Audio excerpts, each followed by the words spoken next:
Hello and welcome back to Carsick.my for another review video. This time round, we'll be taking a look at Proton's B-segment sedan, the Proton Persona.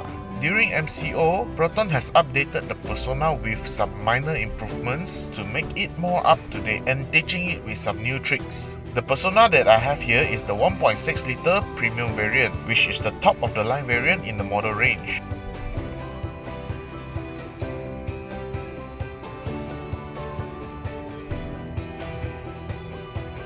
From the outside, the familiar shape of the Persona remains untouched, but Proton designer do give it some cosmetic updates to make the car look sportier. Starting at the front, the car now has a totally redesigned front bumper that looks more aggressive than before. On top of it, the front grille has also been redesigned, and it now proudly displays the new Proton logo at the front.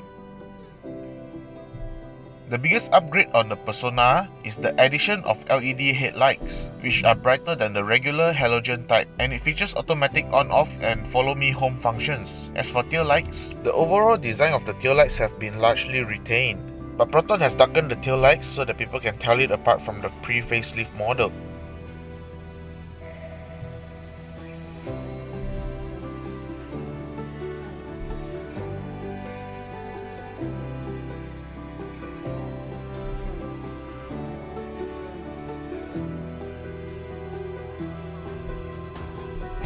At all corners, the Persona now gets a new set of 185/55R16 dual-tone rims and tires, which fill up the wheel arches nicely. And finally, the roof is now being painted in black color to continue the sporty theme of the car. Since the Persona that I have here is a maroon colored car, the black color roof barely stands out. Overall, I welcome the new changes that Proton made to the Persona.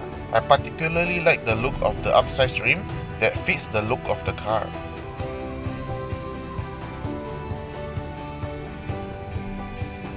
Stepping inside, the interior of the updated Persona now looks more upmarket than before, thanks to the new brown color leather seats found on the top spec Persona. Fundamentally, no changes have been made in terms of the sitting position. I still feel like I'm sitting quite tall in the Persona. Apart from the leather seats, the more obvious changes can be found on the dashboard and center console. Starting with the dashboard, gone are the inbuilt head units, which is now being replaced by a floating touchscreen infotainment display.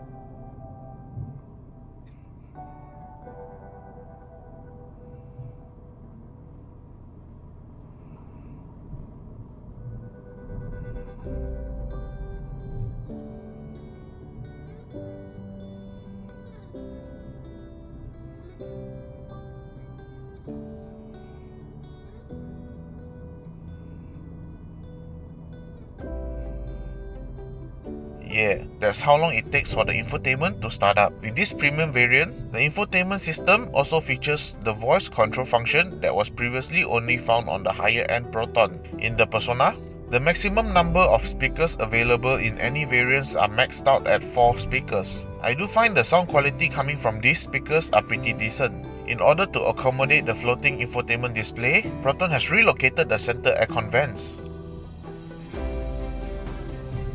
Other than relocating the aircon vents, Proton engineers have also given it digital aircon controls to make it feel more modern. Coming back to the center console, the cheaper looking beige plastic center console has been replaced with a more upmarket looking piano black center console. With the redesigned center console, Proton has also added in a new center armrest with storage compartment underneath, and it allows the driver to rest their arm while driving long distance.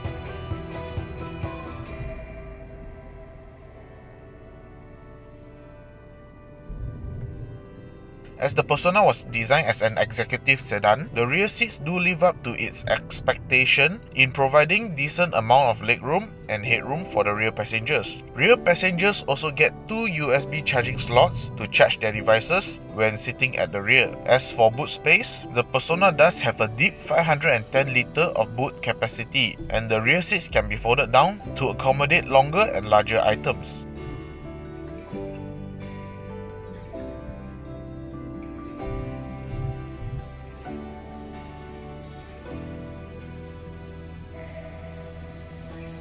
For the powertrain, the 1.6-litre 4-cylinder engine has been carried forward while the CVT received some minor internal upgrades. Here are the specifications.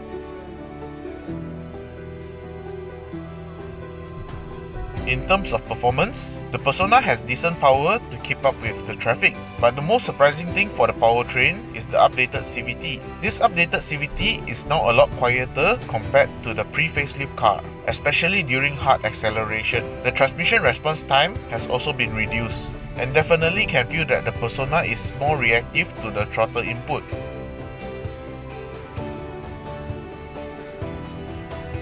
Proton has always been linked with producing good ride and handling vehicles, and the Persona benefits from it. The Persona's ride was tuned to suit our local roads, especially when going over bumps and uneven roads. There is a level of sophistication in the ride of the car. As the Persona is considered quite tall for a car, drivers have to be more cautious when taking corners in order to mitigate the body roll.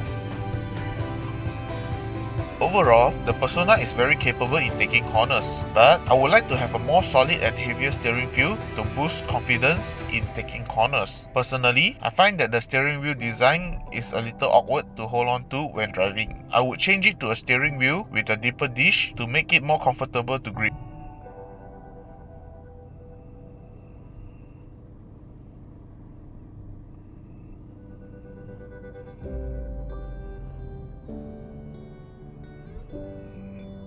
For the brakes, the Persona has sufficient braking performance to slow the car down. The brake pedal does feel spongy, and it needs to be firmed up to provide more confidence in braking. As for safety systems, the safety systems available in the Persona are rather basic. These systems include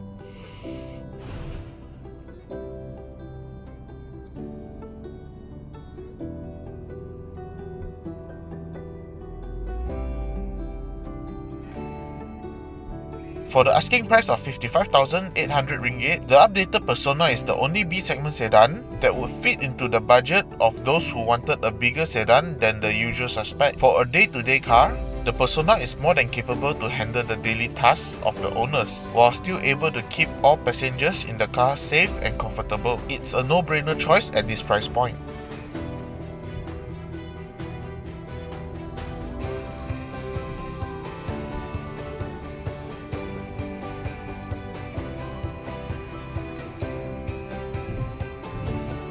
If you would like to find out more, you can visit our website at carsick.my. Please do help us leave a like and subscribe to our YouTube channel for more future videos. See you next time.